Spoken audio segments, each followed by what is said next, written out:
So I have out wide ball, I go to the ball and too late, too close. Again, I have out wide ball, I move to the ball, too late and too close. That is what too many players do.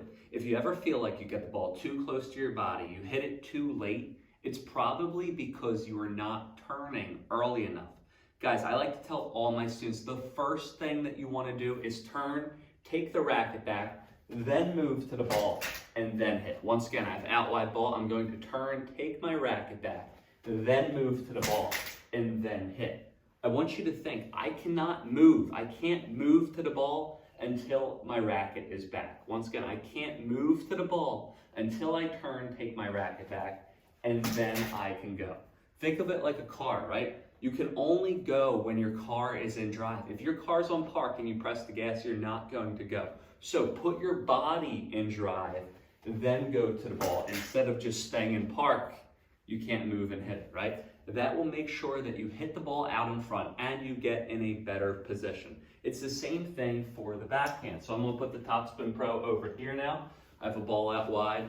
I'm going to turn, take my racket back, then move to the ball, and then hit. Once again, I'm going to take my racket back, move to the ball, and then hit. One more, racket back, move to the ball, and then hit. What I don't want to do is I don't want to, I have an out wide ball, move to the ball, then take it back, I'm jammed. So again, the first thing I'm going to do is take the racket back, move to the ball, and then hit. So how do I know my racket is in the proper position when I take it back? With the forehand, I like to tell all of my students, instead of taking it back with your dominant hand, I'm a righty, so I'm taking it back with my right hand, you want to push the racket back with your left hand. So when I take this racket back from my forehand, instead of going like this, I'm going to turn and push the racket back with my top hand. That's going to force me to turn so then I can move and hit. For the backhand, when I turn and I take the racket back, I want the tip of the racket facing behind me and the strings facing to the side. Once again, when I take my racket back for the backhand, I want the tip of the racket facing behind me and the strings facing to the side. By doing so, that's going to put me in the proper position so I can go and hit the ball. So racket back, tip back, strings to the side, then I'm going to move to the ball and hit.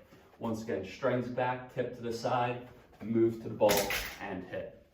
If you can make sure that you turn first and then you move to the ball, you will be able to get the ball more out in front, not feel jammed, and win more points. Guys, if you guys have any questions or comments, please let me know in the comments below. Have a good one, make sure you turn, and happy hitting.